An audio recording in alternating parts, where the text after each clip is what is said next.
Hi students, I'm Deepak Rajoria. Welcome to my channel focus classes. Students, आज के इस video lecture में हम लोग सॉल्व करेंगे एक्सरसाइज 8.4 से क्वेश्चन नंबर 5 का 10th पार्ट। इस क्वेश्चन में हम लोग देख रहे हैं कि यहाँ पर हम लोगों को 3 एक्सप्रेशंस दे रखी है और हम लोगों को शो करना है कि तीनों की तीनों एक्सप्रेशंस आपस में इक्वल है। ठीक है, तो चलिए क्वेश्चन स्टार्ट करते हैं और शो करते हैं कि तीनों ही एक्सप्रेशंस आपस में इक्वल है। अब जब क्वेश्चन को हम लोग स्टार्ट कर रहे हैं तो स्टार्ट करने से पहले हम लोग समझ लेते हैं कि हम लोग करने क्या जा रहे हैं। हम लोग फर्स्ट एक्सप्रेशन को लेकर चलेंगे, इसको सिंप्लीफाई करेंगे और सिंप्लीफाई करके हम लोग tan स्क्वायर a लेकर आ जाएंगे। इससे प्रूव होगा कि फर्स्ट एक्सप्रेशन और थर्ड एक्सप्रेशन आपस में इक्वल है। फिर इसके बाद हम लोग सेकंड एक्सप्रेशन को लेकर चलेंगे, इसको सिंप्लीफाई करेंगे और सिंप्लीफाई करते हुए अगेन tan स्क्वायर a लेकर आ जाएंगे। इससे प्रूव होगा कि सेकंड एक्सप्रेशन और थर्ड एक्सप्रेशन ये भी आपस में इक्वल है। तो जब फर्स्ट और थर्ड इक्वल है, सेकंड और थर्ड इक्वल है, तो इसका मतलब all three expressions are equal और यही हम लोगों को शो करना है। ठीक है, तो चलिए स्टार्ट करते हैं फर्स्ट एक्सप्रेशन से। तो क्या दिया है हम लोगों को यहाँ पर? हम लोगों को यहाँ पर दिया है 1 प्लस tan स्क्वायर a और अपॉन में है 1 प्लस cot स्क्वायर a। अब हम लोग इसको सिंप्लीफाई करते हैं। तो यहाँ पर जब हम लोग देख रहे हैं कि 1 प्लस tan स्क्वायर a लिखा हुआ है तो इमीडिएटली पढ़ते ही हम लोगों को आइडेंटिटी याद आ गई ना। 1 प्लस tan स्क्वायर a किसके इक्वल होता है? ये इक्वल होता है sec स्क्वायर a के। रख देते हैं इसके प्लेस पर।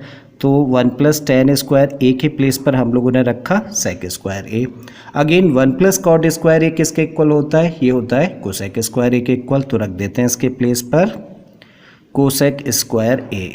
नाउ अगेन इसको सिंप्लीफाई करें तो अब कोई भी आइडेंटिटी लगती हुई नहीं दिखाई दे रही। तो क्या करें? इन दोनों ट्रिग्नोमेट्रिक रेशियोज को साइन और कॉस के टर्म्स में ब्रेक कर देते हैं। तो sec स्क्वायर a को हम लोग लिख सकते हैं 1 upon cos square A upon cosec square ए को लिख सकते हैं 1 अपॉन साइन स्क्वायर ए। ठीक है, अब देखिए कभी भी जब इस तरह की फॉर्म हो कि a upon B upon C upon D हो, मीन्स एक फ्रैक्शन को दूसरे से डिवाइड करें, तो यहाँ पर जो d होता है वो जाता है किसके साथ? a के साथ, और b आता है किसके साथ? c के साथ में। ठीक है, तो यहाँ पर साइन स्क्वायर a जाएगा 1 के साथ मल्टीप्लाई होने के लिए और ये कॉस स्क्वायर a आएगा 1 के साथ मल्टीप्लाई होने के लिए। ठीक है, तब इसको सिंप्लीफाई करके लिख सकते हैं साइन स्क्वायर a का मल्टीप्लाई 1 में होगा तो sine square a। Again cos square a का मल्टीप्लाई इस 1 के साथ में करेंगे तो ये हो जाएगा कॉस स्क्वायर a। अगेन देखिए sine square a upon cos square a, ये क्या हो गया? ये हो गया tan स्क्वायर a। ठीक, और इसको हम लोग कंसीडर कर लेते हैं इक्वेशन नंबर 1। तो हम लोगों ने क्या शो किया कि 1 plus tan square a upon 1 plus cot square a की वैल्यू किसके इक्वल है? tan स्क्वायर a के इक्वल है। अब आते हैं हम लोग सेकेंड एक्सप्रेशन पर। तो यहाँ पर हम लोगों को दिया है 1 माइनस tan a अपॉन में है 1 माइनस कॉट a और इनका होल स्क्वायर। अब इसको सिंप्लीफाई करते हैं तो कोई आइडेंटिटी लगती हुई ना दिखे तो क्या करते हैं हम लोग? साइन और कॉस के टर्म्स में ब्रेक कर देते हैं। तो 1 को तो एज इट इज़ लिखा और tan a के प्लेस पर हम लोग रख सकते हैं sine a upon cos a। Upon में आ जाते हैं 1 माइनस कॉट ए है तो 1 को एज इट इज़ रखिए, माइनस का साइन लगाइए और कॉट ए के प्लेस पर रख सकते हैं कॉस ए अपॉन साइन ए। ठीक, और ये ब्रैकेट में है और बाहर होल स्क्वायर लगा दिया। अब इसको सिंप्लीफाई करते हैं पहले। ठीक, तो इसको सिंप्लीफाई करने का आसान तरीका क्या है कि कॉस ए, यहाँ पे डिनोमिनेटर है ना, इसका मल्टीप्लाई करो यहाँ जो नंबर लिखा होता है। ठीक, तो कॉस ए का मल्टीप्लाई 1 में करेंगे तो ये हो जाएगा कॉस ए, माइनस का साइन है लगा दीजिए, इसका न्यूमरेटर कितना है? साइन ए, लिखिए इसको साइन ए और अपॉन में, क्योंकि डिनोमिनेटर क्या है? कॉस ए ना, तो यहाँ पर आ जाएगा कॉस ए। ठीक है, यहाँ भी बिल्कुल इसी तरीके से सिंप्लीफाई करते हैं। साइन ए का मल्टीप्लाई होगा 1 में तो ये बन जाएगा साइन ए, माइनस का साइन है लगाते हैं, इसका न्यूमरेटर कितना है? कॉस ए ना, तो कॉस ए लिखा हम लोगों ने और अपॉन में साइन ए और ये ब्रैकेट है और ब्रैकेट के बाहर होल स्क्वायर रख दिया हम लोगों ने। अगेन यही रूल लगा रहे हैं हम लोग। तो इस साइन ए का मल्टीप्लाई किस में होगा? कॉस ए माइनस साइन ए में होगा और इस कॉस ए का मल्टीप्लाई होगा किसके साथ? साइन ए माइनस कॉस ए के साथ होगा। रख देते हैं इस फॉर्म में। तो साइन ए का मल्टीप्लाई होगा किसके साथ?